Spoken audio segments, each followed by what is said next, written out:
Zohran Mamdani. Okay? New York's new mayor. Hey guys, I'm going to do justice to this because the fact is I've seen this clip before, but I didn't see the entire clip before. And some people are messing with your mind showing you part clip, the part of the clip. And then they're running, you see what he said? I'm gonna do justice as a fairness because I know I got some socialists that listen to me.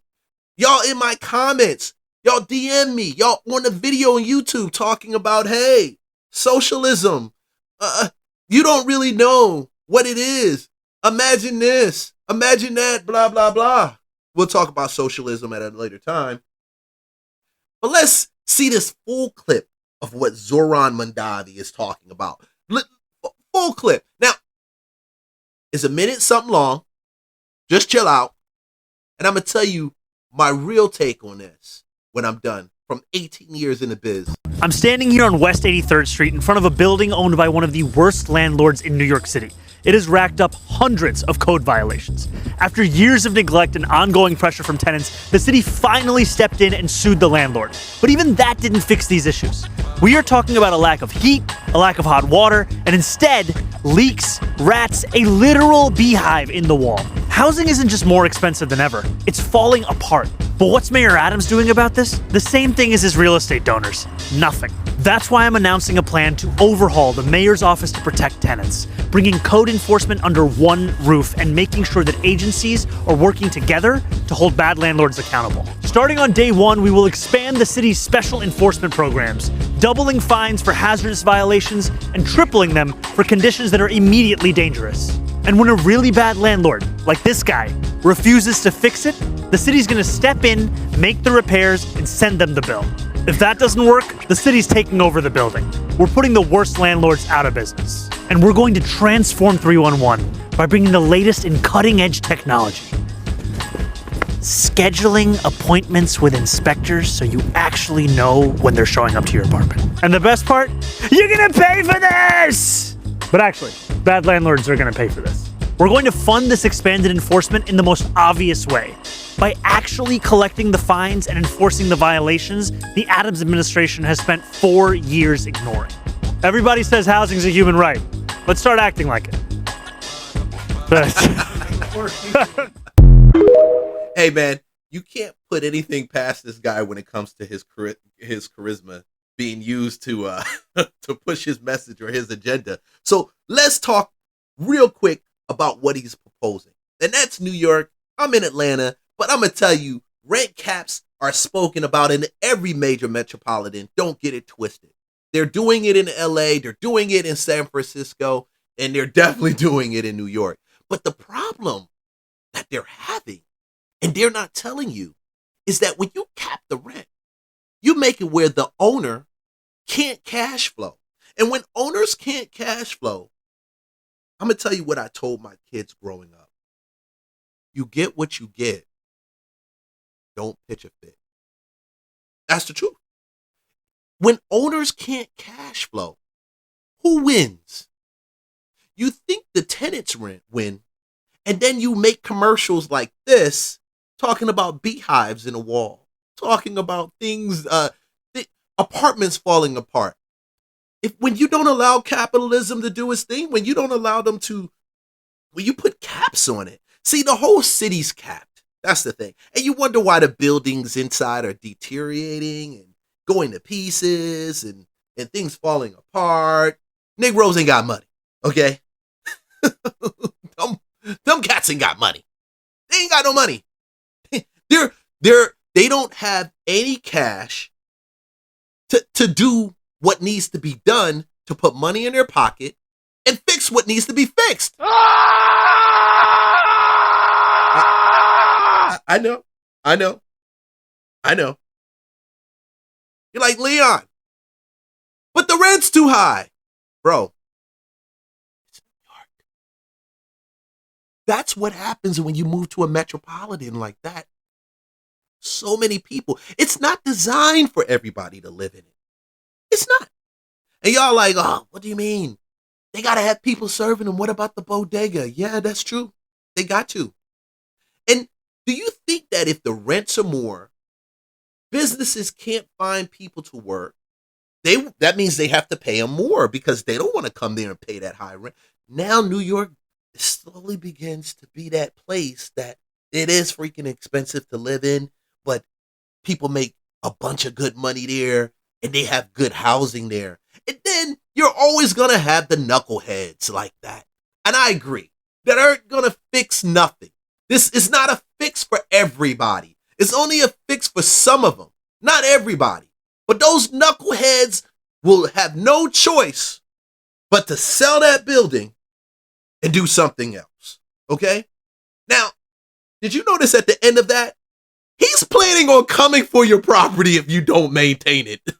That's what he said. He's planning on taking your property and taking your land through confiscation, confiscating it.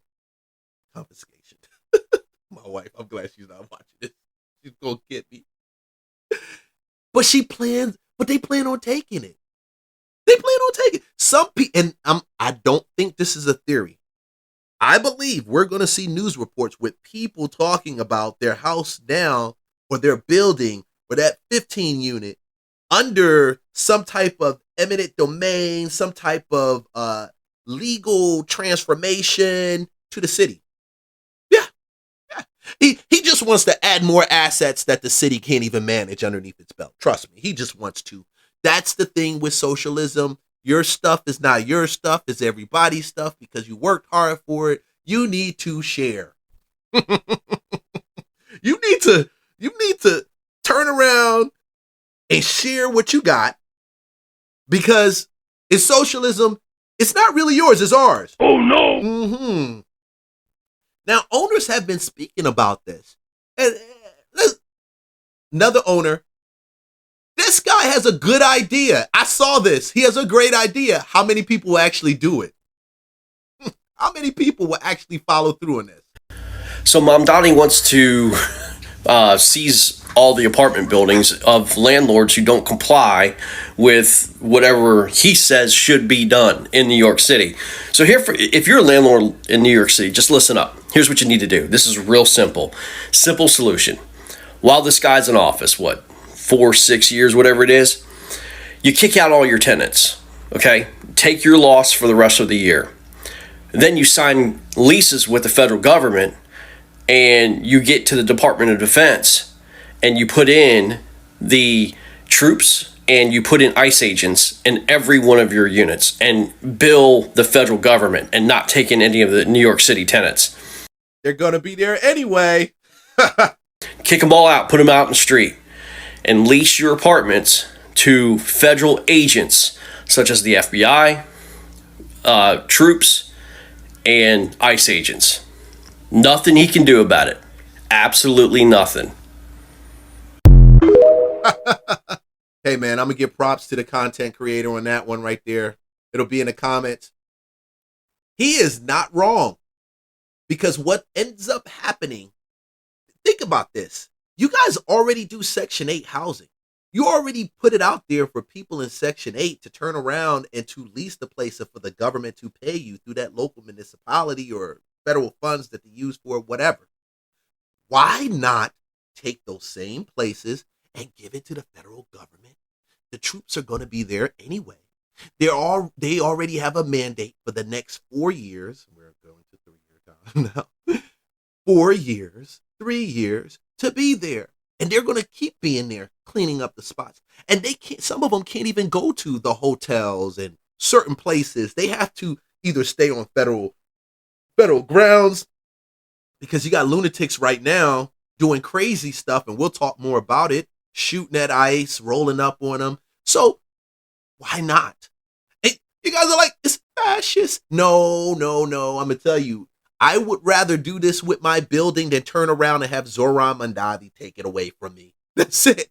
At least I know if I put something in place, I'm going to cash flow with the federal government, have the money to fix what needs to be fixed. And when they leave, guess what? The building's good to go. And hopefully he's not in power anymore. And people can do. Now, if he's still in power after that happens, my advice to you, bro, is to sell it. That's just my advice to you. Just sell it and run. Sell it and run. Sell it and run. Sell it and get the heck out of Dodge. And if you don't do it, I can guarantee you they're going to take your shit. Oh, no. Hey, you going to run. And when they take it, who you going to complain to? Who you going to complain to? Another owner right here. They obviously have been trying to sit down with this guy to have a conversation. How do I know? Mr. Mamdani, we've been reaching out to you several times. Why are you avoiding me when I say that I want to sit down and discuss your ideas of what you're thinking of doing to New York City? I do represent a lot of landlords. I do represent a lot of landlords and property owners, and also tenants now are coming with me. I have no problem with you, nothing personal here. What is going to happen in New York City for the next 4 years is what my concern is. That are we going to have more buildings being boarded up? Because they are being boarded up, and you know that. And there's nothing you can do about it. Not even the governor could do anything about it. The way you're proposing to fix this mess? No. I need to sit with you. Just to know that how many more buildings are going to get boarded up, how many more apartments we're not going to have. And I'm doing this video for a reason. You can see my people's reached out to you guys already numerous times. I won't mention names. You're not going to speak to me differently because I am going through it. When I talk about tenants, and I talk about marshals, and I talk about the court systems, and I talk about everything else that you have control over. Because I know the court systems are not yours, that's state. I'm well aware of all of this that goes on. And again, I'm going to tell you like I told your people, it's going to be unscripted. There'll be no script. You're not going to get questions. No. I think this is what the public wants to hear, exact questions that I'm going to give you and answers that you're going to answer back, unscripted. Let's try that for once. And let your people get back to me, that we can get this and we can meet. I have no problem with you. Nothing personal here. It's called business. Don't talk to a socialist about business. They don't even know what it is. They know. Don't talk to a socialist about business. They have no idea what it is. Oh, no. Don't do it. Don't do it. Just don't do it.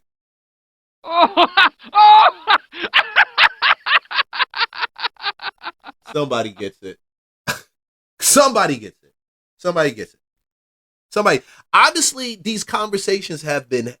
They're having these conversations. They're trying to reach out to him, and he is definitely not replying back. Okay. All of this scripted TikTok. We're going to come in and do this and do that. He's telling you what they're going to do when he gets started. And he didn't sit down and talk to any of the owners, any of the landlords, not even their, because you know, every city has a committee, a group of landlords. You can join that. And New York has a lot of different groups, organizations that you can join for your voice to be heard. And I'm pretty sure he hasn't spoken to him because this guy is like, hey, we need to have a conversation. He said, I'll talk to you after I take your